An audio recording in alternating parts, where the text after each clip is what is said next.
आपको श्री गोपाल नारसन का नमस्कार। डिवाइन मिरर हिंदी चैनल में आपका बहुत बहुत स्वागत है। आइए जान लेते हैं आज की कुछ खास चर्चित खबरें। ब्रह्मा कुमारी चीफ रही राजयोगिनी रतन मोहिनी दादी के पार्थिव शरीर को आज चार धाम ले जाया गया।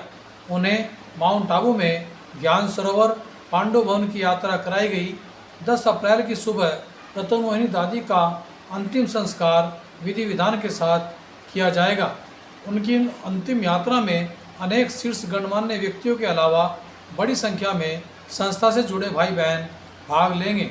उनके निधन पर शोक व्यक्त करने वालों में देश की राष्ट्रपति द्रौपदी मुर्मू, प्रधानमंत्री नरेंद्र मोदी, लोकसभा अध्यक्ष ओम बिरला के साथ ही गुजरात, महाराष्ट्र, मध्य प्रदेश, बिहार, तेलंगाना आदि राज्यों के मुख्यमंत्री तथा अन्य राजनेता शामिल हैं। उत्तर प्रदेश के मेरठ में एक भाजपा नेता के होटल में बड़े पैमाने पर जुआ पार्टी चल रही थी। पुलिस ने होटल में छापा मारकर 17 लाख रुपए की नकदी के साथ 31 लोगों को जुआ खेलते हुए गिरफ्तार किया है। घटना में शामिल 35 मोबाइल व 21 वाहन भी बरामद किए गए हैं। एसएसपी ने दोराला थाने के इंस्पेक्टर या चौकी प्रभारी को लाइन हाजिर कर क्राइम ब्रांच को जांच सौंप दी है। उत्तराखंड के चमोली जिले के थराली में आज शाम 4 बजे ओलावृष्टि के साथ हुई भारी बारिश से बरसाती पानी लोगों के घरों में घुस गया और नदियां तक उफान पर आ गई। 1.5 घंटे की बारिश ने थराली में भारी नुकसान किया है।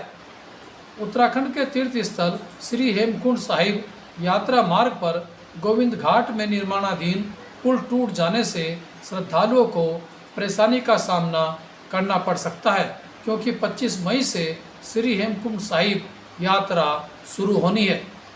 हरिद्वार जिला जेल में 15 कैदियों के HIV पॉजिटिव पाए जाने से स्वास्थ्य विभाग ही नहीं जेल प्रशासन भी हैरान है। 7 अप्रैल को विश्व स्वास्थ्य दिवस पर हुई कैदियों की जांच में यह खुलासा होने पर उन्हें जीवन रक्षक दवाइयां दी गई और उन्हें अलग अलग बैरकों में शिफ्ट किया गया।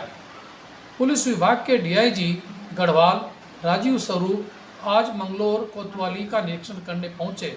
उन्हें जन समस्याएं भी सुनी गई।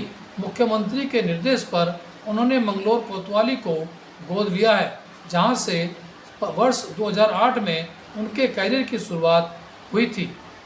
मदरसा बोर्ड के अध्यक्ष मुफ्ती समून कासमी ने कहा कि उत्तराखंड में सील किए गए मदरसे तब तक नहीं खोले जाएंगे जब तक कि वे निर्धारित मानकों को पूरा नहीं कर देते। राज्य में सरकार द्वारा 150 से अधिक मदरसे सील किए गए हैं। वहीं 37 मदरसों के मान्यता आवेदन स्वीकार नहीं किए गए। देखिए आज का हमारा यह प्रेरक वीडियो। एक समय की बात है, एक व्यक्ति के 3 मित्र थे। तीनों से उसका अलग अलग संबंध था। पहला मित्र ऐसा था जिससे वह प्रतिदिन मिलता था। उसे मिलकर उसे बहुत खुशी मिलती थी और उसे लेकर उसे अहंकार भी था। दूसरा मित्र ऐसा था जिससे वह हफ्ते में 1 दिन मिलता था, लेकिन रोजाना उसे याद जरूर करता था और उसे बहुत ज्यादा प्रेम करता था। तीसरा मित्र ऐसा था जिससे वह महीनों में कभी कभी ही मिलता था, और वह भी बस थोड़े समय के लिए। एक दिन उस व्यक्ति पर एक गंभीर मुकदमा दर्ज हो गया।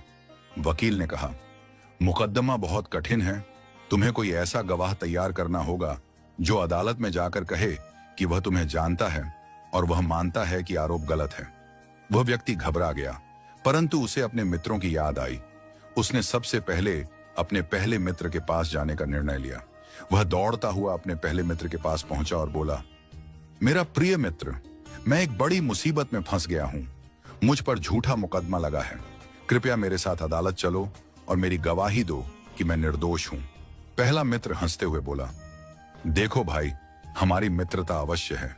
मैं तुम्हें बहुत प्रिय भी हूं, लेकिन अदालत जाने की बात मत करो। मैं तुम्हारे साथ एक कदम भी नहीं चल सकता।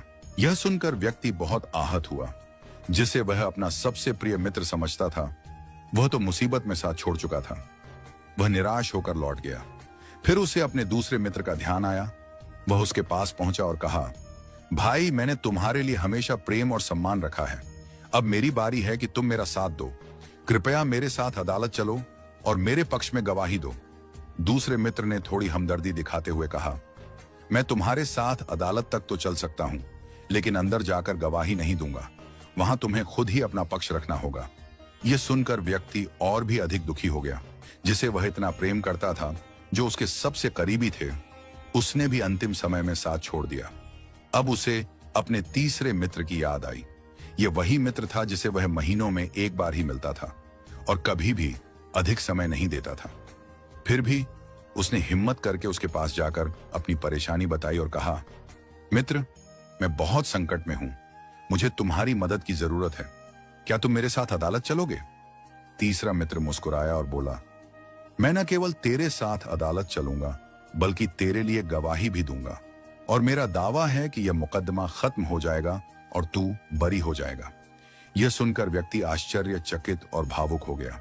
जिसे उसने सबसे कम महत्व दिया था, वही मित्र सबसे अधिक सहारा बनकर सामने आया। पहला मित्र है धन, संपत्ति, भवन, भूमि, जिनके लिए मनुष्य रात दिन मेहनत करता है और अपने जीवन को इसी में लगा देता है।